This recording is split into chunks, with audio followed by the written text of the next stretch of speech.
నమస్తే మేడం. మా nature meditation ఛానల్‌కి స్వాగతం పలుకుతుంది. మా నేచర్ మెడిటేషన్ ఛానల్ యొక్క ప్రేక్షకులకి మీ యొక్క ధ్యాన జీవితం, ధ్యాన పరిచయం, అలాగే ధ్యానం ప్రచారం కూడా చేస్తుంటే వాటి గురించి, అలాగే మీ చేసే సేవ ప్రతిదీ పంచుకుంటారని ఆశిస్తూ ముందుగా మీ పేరు, మీ ఊరితో ప్రారంభించండి. ఓకే మాస్టర్స్, ముందుగా గురుదేవులైనటువంటి డాక్టర్ బ్రహ్మర్షి పితామహ పత్రిజీ గురుదేవుల పాదపద్మలకు అనంతకోటి ఆత్మప్రణామాలు సమర్పించుకుంటూ, అలాగే ఆత్మబంధువులందరికీ ఆత్మప్రణామాలు సమర్పించుకుంటూ, నా పేరు భాగ్యవతి అండి. మాది ద్రాక్షారామ తోటపేట. నేను 2019లో మెడిటేషన్లోకి రావడం జరిగింది. ఆ మెడిటేషన్లోకి రావడం ఎలాగంటే, మా తోటపేటలో లక్ష్మీ ఆంటీ గారు 7 days క్లాస్ ధ్యానం క్లాసులు పెట్టించుకున్నారు. పెట్టించుకున్నప్పుడు నాకు ఫోన్ చేసి చెప్పారు, భాగ్య ఇలా 7 days మెడిటేషన్ క్లాసులు పెట్టాను అంటే. నాకు అప్పుడు ఇంకా అసలు ధ్యానం గురించి, అప్పటికి పూజలు, ఈ సత్సంగాలు, గుళ్ళకి తిరగడం ఇదే ఉండేది. కాకపోతే చేస్తూ ఉండేదాన్ని, కానీ నా లోపల ఏదో ఇంకా ఏదో నాకు తెలుసుకోవాలి, చేస్తున్నాను, గుళ్ళకి వెళ్తున్నాను, సత్సంగంలో పాల్గొంటున్నాను, పాటలు పాడుకుంటున్నాను, అన్నీ అవుతున్నాయి. కానీ మళ్ళీ అది అయిపోయిన తర్వాత మళ్ళీ ఇంటికి వచ్చిన తర్వాత భగవద్గీత పారాయణ చేసుకునేదాన్ని. అందులో చెప్పేవారు, కృష్ణ భగవానుడు చెప్పినప్పుడు నాకు అర్థమయ్యేది కాదు. ధ్యానం చేయి యోగిగా ఇవన్నీ ఉండేవి, కానీ నాకు వాటికి ఆ పదాలకి అర్థం తెలిసేది కాదు. చదువుకునేదాన్ని, కానీ దీనికి ఏటో అర్థం ఉంది నాకు తెలియట్లేదు. కానీ భగవద్గీత బాగా చదువుకునేదాన్ని. అలాగే ఇస్కాన్ టెంపుల్ నుంచి రామాయణం అని, భగవద్గీత ఇలా అన్నీ తెచ్చుకుని బుక్స్ చదువుకుంటూ ఉండేదాన్ని. ప్రతిరోజు లలితాపారాయణ చేసుకోవడం, విష్ణు సహస్రనామాలు చేసుకోవడం, ఇలాగ పూజలన్నా సహస్రనామాలన్నా చాలా ఇష్టం అనమాట. ఇష్టంగా చేసుకునేదాన్ని. పూజలన్నా చాలా ఇష్టం, స్పిరిచువాలిటీ అంటే చాలా ఇష్టంగా ఉండేదాన్ని. ఇలాగే జరుగుతూ ఉండగా చేస్తూ ఉండేదాన్ని, కానీ నాలో వెళుతూ మాత్రం అలాగే ఉండేది. ప్రతిరోజు కూడా నాలో వెళుతుండేది, ఏదో ఉంది, తెలుసుకునేది ఏదో ఉంది, ఇంకా ఇది కాదని అనిపించేది నాకు. లక్ష్మీ ఆంటీ గారు కూడా నాకు సత్సంగంలోనే పరిచయం అయ్యారు. అంతకుముందు తెలియదు నాకు లక్ష్మీ ఆంటీ గారు. అప్పుడు నాకేంటంటే, ఆ సత్సంగంలో ఆ మేడం ఇప్పుడు కూడా నన్ను అబ్జర్వ్ చేస్తూ ఉండేవారు. ఏంటి మేడం నా మీద ఫోకస్ పెట్టారు, నన్ను అబ్జర్వ్ చేస్తున్నారేంటి అనుకునేదాన్ని నేను. అలా పరిచయం అయ్యారు మేడం గారు. పరిచయం అయిన తర్వాత ఒకరోజు ఇలా ఫోన్ చేశారు, ఇలాగా 7 days క్లాసులు పెట్టాను భాగ్య, రా అని చెప్పారు. సరే అంటేనే ఆ చెప్పిన రోజు ఫస్ట్ రోజు వెళ్ళలేదు నేను. ఇలాగే అంటారులే, ఇలాగే ఏ సత్సంగలాగా ఉంటాయి అది కూడాను అనుకున్నాను. ధ్యానం గురించి నాకు అప్పుడు అసలు తెలియదు. ధ్యానం గురించి కానీ, పత్రిజీ గురువు గారి గురించి కానీ అసలు నాకు తెలియదు. సరే అయితేని సెకండ్ డే వెళ్ళానండి వాళ్ళ ఇంటికి.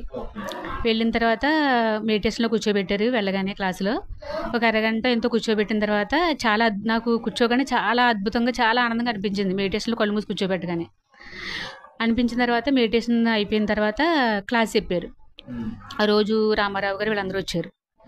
క్లాస్ చెప్తే ఆ క్లాస్లో చెప్పారనమాట, ఇలా ధ్యానం గురించి, పత్రిజీ గురువు గారి గురించి, ఈ శాకాహారం గురించి ఇవన్నీ చెప్పుకొచ్చారనమాట అండి. నాకు ఇంకా ఎప్పుడైతే ధ్యానం అన్న మాట అనిపించిందో, ధ్యానంలో కూర్చున్నాను, వెంటనే కనెక్ట్ అయిపోయాను. ఇంకా నాకు కావాల్సింది ఇదే, నేను నిలుక్కుంటుంది, వెతుకులాడుతుంది దీని గురించి అన్నీ నాకు లోపల నుంచి నా చెప్పినట్టుగా అనిపించేసిందండి. నాకు వెంటనే కనెక్ట్ అయిపోయాను. ఇంక నాకు ఏది కావాలో దొరికింది జన్మకే, ఇంక ఈ ధ్యానాన్ని అసలు విడిచిపెట్టను అనిపించి శాకాహారం గురించి కూడా చెప్పారండి. శాకాహారం గురించి, ఒక జీవిని మనం హింసించకూడదు, అది మన ఆహారం కాదని ఎప్పుడైతే చెప్పారండి, వెంటనే అక్కడే డెసిషన్ తీసేసుకున్నాను నేను. ఇంకా మళ్ళీ ఇంటికి వచ్చి ఇంట్లో వాళ్ళ యొక్క పర్మిషన్ తీసుకోవాలి లేదు, ఇంకే థాటు లేదండి నాకు అసలు. రెండో థాట్ లేకుండా వెంటనే అక్కడే డెసిషన్ తీసుకున్నాను. నేను ఈ రోజు నుంచి జీవహింస చేయను, ఎవరికి వండు కూడా పెట్టినాను, అక్కడే డిసిషన్ తీసుకున్నాను. ఇంట్లో కూడా వండు పెట్టినాను, అక్కడే డిసిషన్ తీసేసుకున్నాను. నేను నిర్ణయం తీసేసుకున్నాను గట్టిగా, ఇంక రెండో ఆలోచన లేకుండా నేను. అయిపోయిందండి. ఆ రోజు రామారావు గారు అందరూ మాట్లాడి శాకాహారం గురించి, ఇలాగా ధ్యాన అనుభవాల గురించి, ఇలా శాకాహార ర్యాలీల గురించి, ఇలాగా ప్రతి చోట క్లాసులు చెప్పడం, ఇవన్నీ చెప్పుకొచ్చారండి. మాకు ఫస్ట్లో నాకు చాలా ఆశ్చర్యంగా ఇవన్నీ ఉంటుంటే ఏదో ఆనందం అండి. ఇంకా లోపల నుంచి ఇంకెంత ఆనందం అంటే, నాకు ఏది కావాలంటే, ఏదైతే నిలుక్కున్న ఇన్ని రోజు అదే దొరికింది నాకు అన్నట్టుగా ఆయన నుంచి ఇంక చాలా ఆనందం వేసేసిందండి నాకు నిజంగా ఆ క్లాస్కి వెళ్ళిన రెండో రోజే. అయితే ఆ రోజు రామారావు గారు ఏం చెప్పారంటే, ఇలాగ పత్రిజీ గురువు గారు ఉన్నారు, ఆయనే ధ్యానం అందరికీ అందించారు. ఇలాగ కడతాల్లోనూ డిసెంబర్లోనూ ధ్యాన మహాయాగాలు జరుగుతాయి, మీకు ఎవరికైనా ఆసక్తి ఉంటే రావచ్చు అక్కడికి అన్నారండి. వెంటనే నాకు అనిపించేసింది అనమాట. వెంటనే వెళ్ళిపోవాలి అక్కడికి, ఎలాగైనా అక్కడికి వెళ్ళి అనుభవాలండి పొందాలి, ఆనందాన్ని పొందాలి, అక్కడ ఏమున్నదన్నది తెలుసుకోవాలి నేను అని అక్కడే నాకు ఆసక్తి ఏర్పడింది అనమాట అండి.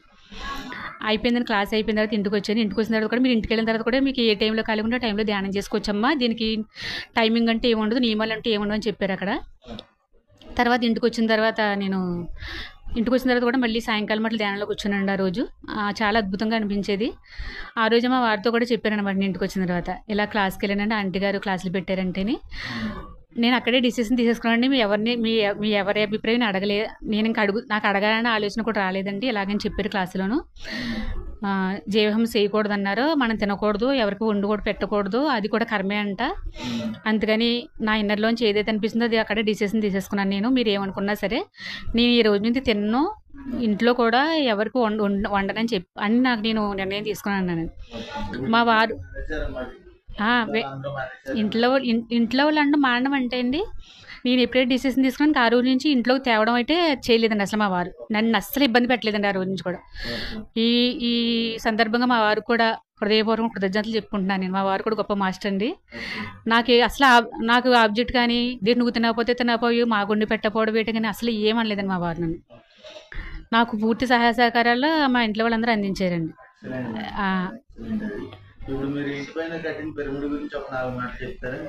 అలాగే సార్. పిరమిడ్ గురించి అంటే ఇలా క్లాసులకు వెళ్తూ ఉండేదాన్ని కదా. క్లాసులకు వెళ్తూ ఉన్నప్పుడు తర్వాత ఇందులోను గురువుగారు చెప్పిన పిరమిడ్ గురించి గట వింటూ ఉండేదాన్ని. ఇంటి దగ్గర కూడా క్లాసులు పెట్టుకుని పత్రిజీ గురువు గారు క్లాసులు వినమనేవారు. క్లాసులు వినమంటే ఆ క్లాసులో నాకు పిరమిడ్ గురించి బాగా చెప్పేవారు అనమాట పత్రిజీ గురువు గారు. మీరు బయట చేస్తే ఒకంత శక్తి వస్తుంది, పిరమిడ్లో చేయడం వల్ల 3 శక్తి ఎనర్జీ తీసుకోగలుగుతారు, మీరు ఎన్ని వింటూ ఉండేదాన్ని. అప్పుడు నాకు థాట్ ఏమొచ్చిందంటే, ఎలాగైనా సరే పైన చిన్నదా పెద్దదాని కాదు, ఎంతో కొంత పిరమిడ్ చేసుకోవాలి. చుట్టుపక్కల వాళ్ళు అందరూ వచ్చి కూడా అందరూ ధ్యానం చేసుకుని అందరూ ఆ ఆనందాన్ని అద్భుతాన్ని పొందాలి, ఆ ఎనర్జీని తీసుకోవాలి, శక్తిని తీసుకోవాలి. అందరూ కూడా ధ్యానులుగా ఆత్మజ్ఞానులుగా మారాలి, అందరూ ఆనందంగా ఉండాలని థాట్ నాకు అనిపించి లోపల నుంచి వచ్చిందనమాట. ఎప్పుడైతే వచ్చిందో నేను మా వారితో చెప్పాను అనమాట, ఇలా అనిపిస్తుందని నాకు పిరమిడ్ పైన, నాకు పిరమిడ్ ఏంటి చిన్నదా పెద్దని కాదు, ఇలా పిరమిడ్ గురించి కూడా నాకు అప్పుడు ఇంకా తెలియదండి. గురువు గారు చెప్తే వినడమే అంతే, అది ఇలా ఉంటుందని నించులు ఉంటుందని ఇవేమీ తెలియదు అసలు నాకు. మా వారితోనండి. మా వారు అన్నారు, నీకు ఏది పడితే అదే పడతావు, ఇంక నువ్వు చూద్దాంలే అన్నారండి. సర్లేదు, నా లోపలైతే మాత్రం అదే ఉందండి, పిరమిడ్ వేయాలి, అందరూ వచ్చి ధ్యానం చేసుకోవాలి, అందులోనూ గురువుగారు చెప్పినట్టుగా అందరూ ఆచరణ చేసుకోవాలి, అందులో శక్తి పొందాలి, ఇదే ఉండేదండి. ప్రతి పౌర్ణమికి 3 days చేస్తామండి. ప్రతి పౌర్ణమి అమావాస్య చేస్తాం, ఏకాదశికి కూర్చుంటామండి. ఇప్పుడు ఎనర్జీ బాగుంటుందండి బాగా. పౌర్ణమికి అమావాస్య కూడా ఇంకా ఎక్కువ ఎనర్జీ తీసుకున్నట్టుగా అనుభూతి వస్తుంది అనమాట బాగా. ప్రతిరోజు చేస్తామండి, పొద్దున సాయంత్రం కూడా మెడిటేషన్లో పిరమిడ్లో ధ్యానం. పౌర్ణమి అమావాస్య ఏంటంటే ఎక్కువ ఇంకా ఎనర్జీ తీసుకున్నట్టుగా అనుభూతి చాలా అద్భుతంగా ఉంటుంది అండి.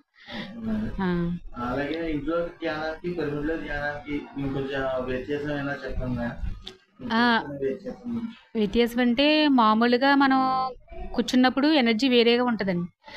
ఎప్పుడైతే పిరమిడ్లో ధ్యానం చేస్తామో ఆ ఎనర్జీ వేరేగా ఉంటుంది, వేరేగా అనిపిస్తుంది అనమాట అనుభూతి.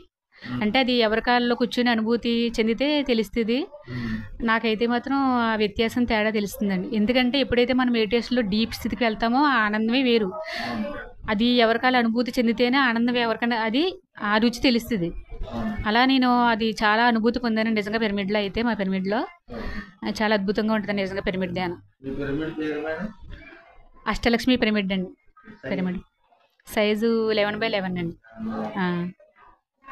క్లాసెస్ అయ్యి బాగా జరుగుతుంటాయి అంటే ప్రతి పౌర్ణమికి అమావాస్యకి అందరూ వస్తుంటారు. ఫస్ట్లో అయితే క్లాసెస్ జరిగేవండి, మాస్టర్స్ అది వచ్చేవారు. ఇప్పుడైతే మామూలుగా చుట్టుపక్కల వాళ్ళు మేము అలా చేసుకుంటున్నాం అనమాట. నేను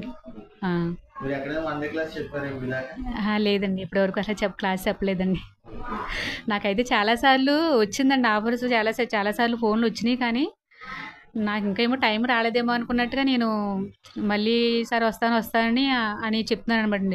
ఒక మేడం అయితే నాకు ఇప్పటికి చాలాసార్లు ఒక 10-20 సార్లు ఫోన్ చేస్తుంటే ఓకే మేడం చేశారండి. నాకు ఎవరో కానీ చెప్పారు, పేరు గుర్తులేదండి నాకు. ఆ మేడం అయితే 10 సార్లు అస్తమానం ఫోన్ చేశాను, భాగ్య మేడం మీరు క్లాస్ చెప్పారండి. శాకాహారాలు కదా వెళ్తుంటారా? ఫస్ట్లో ఇంకా అదే పనండి, ఇంకా ఎక్కడ శాకాహారాలు అని వెళ్ళిపోవడం అండి. మీకు బాగా అనుభవం ఉంది శాకాహారాలు ఏమైనా ఉందా? అంటే ఎప్పుడు అనుభవం పొందా అని కాదు కానీ ఫస్ట్లో శాకాహారాలకి వెళ్ళినప్పుడు అండి ఇంకా నా ఆనందానికి అవదలేవండి. అంటే ఒక జీవిని హింసించకుండా ఉండాలని మనం ఆ జీవి గురించి చేసే ఈ సేవ శాకాహారీలు ఇంత అద్భుతంగా ఉంటుంది, మనకి ఇంత ఆనందాన్ని ఇస్తుందా అని నిజంగా ఫస్ట్ శాకాహారాలలోనే నేను అనుభూతి పొందానండి. నిజంగా నాకు చాలా ఆనందం ఇచ్చిందండి నిజంగా శాకాహారాలు. అలాగే గురువుగారు ఫస్ట్ కలయిక చెప్పుకుంటాను నేను. అదే ఆ రోజు క్లాస్కి వెళ్ళిన తర్వాత ఆ తర్వాత క్లాస్లోనే చెప్పారనమాట అండి, అనపర్తిలో పిరమిడ్ కట్టారమ్మా, పిరమిడ్ ఓపెనింగ్కి పత్రిజీ గురువు గారిని వస్తున్నారని చెప్పారండి. ఇంకా మాకు వెంటనే గురువుని చూడాలి, వెళ్ళి ఆ గురువు సేవ చేసుకోవాలి, వెంటనే గురువుని కలవాలి. ఇంక ఇది ఇంకా ఆతృత వచ్చేసింది అనమాట అండి. పత్రిజీ గురువు గారు అనగానే ఎందుకంటే గురువుని అనగా చెప్పగానే అండి లోపల నుంచి ఏంటంటే గురువుని చూడాలి ప్రత్యక్షంగా చూడాలి, వినడం కాదు, ఆయన వెళ్ళి చూడాలి ఒకసారి అని ఇంకా లోపల తపన ఎక్కువైపోయింది అనమాట అండి. అయితే అప్పుడు ఆ రోజు పలానా రోజు ఇలా వస్తున్నానని చెప్పారండి ఆంటీ గారు. ఇంకా మా ఇంటి దగ్గర వాళ్ళు అందరూ వెళ్ళామన్నమాట అండి. వెళ్ళి కూర్చున్నామండి. కూర్చున్న ఒక పావు గంటకు అరగంటకు పత్రిజీ గారు వస్తున్నారు. పత్రిజీ గారు అందరూ లేచిపోయారండి.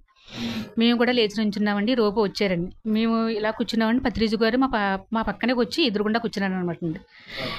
ఇంక నాకేంటంటే ఆ గురువుని చూడగానే ఇంకా నా తెలియకుండా నా కళ్ళంటే నీళ్లు వచ్చేస్తున్నాయి అనమాట అండి. నా ప్రమేయం లేకుండానే నా కళ్ళంటే నీళ్ళు వచ్చేస్తున్నాను గురువుని చూడగానే. నాకు నేనే ఏడ్చేస్తున్నానండి. ఎందుకు ఏడుస్తున్నానో నాకే తెలియదండి, కానీ ఏడుపు వచ్చేస్తుంది. ఏడ్చేస్తుంటే అప్పుడు అందరూ వెళ్ళి గురువుగారి దగ్గరికి వెళ్ళి షేక్ హ్యాండ్ ఇస్తున్నారండి. అలా కళ్ళనీళ్ళు తుడుచుకుంటానే వెళ్ళి నేను కూడా గురువుగారికి షేక్ హ్యాండ్ ఇచ్చండి. పాదాలకి ఎలాగ పట్టుకోవద్దు అన్నాను సరే, అలా పాదాలకి అలాగా టచ్ చేయకుండా నమస్కారం చేసుకుని వచ్చాను అనమాట. ఇంకా గురువుని చూడగానే ఇంకా ఆనందం అండి, ఇంకా ఎన్ని జన్మలతో అనిపిస్తుందండి నిజంగా. నాకైతే నా ఎందరిలోంచి అనుభూతి పొందాను అనమాట నిజంగా.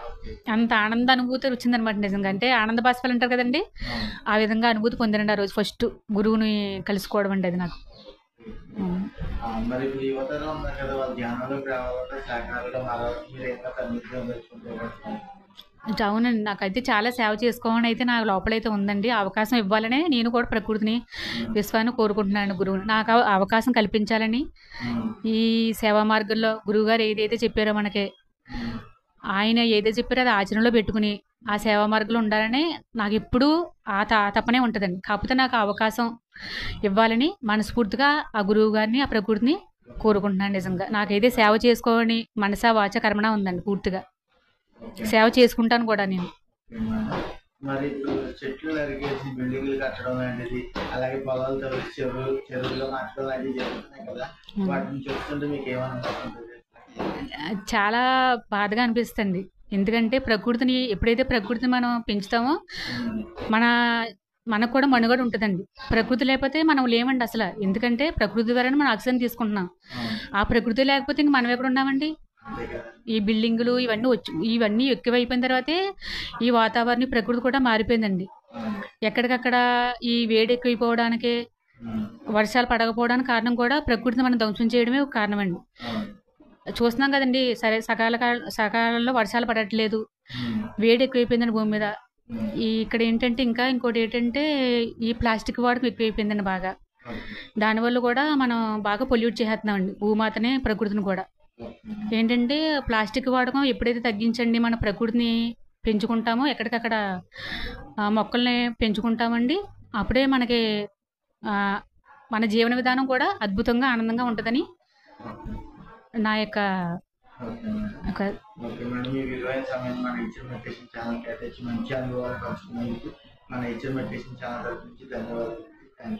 అలాగే అండి. మీకు కూడా నాకు ఈ అవకాశం ఇచ్చినందుకు ఈ నేచర్ మెడిటేషన్ వారికి ధన్యవాదాలు చెప్పుకుంటూ, అలాగే పత్రిజీ గురుదేవులకి, ఆత్మబంధువులందరికీ ఆత్మరుణాలు సమర్పించుకుంటూ కృతజ్ఞతలు చెప్పుకుంటున్నాను. Thank you.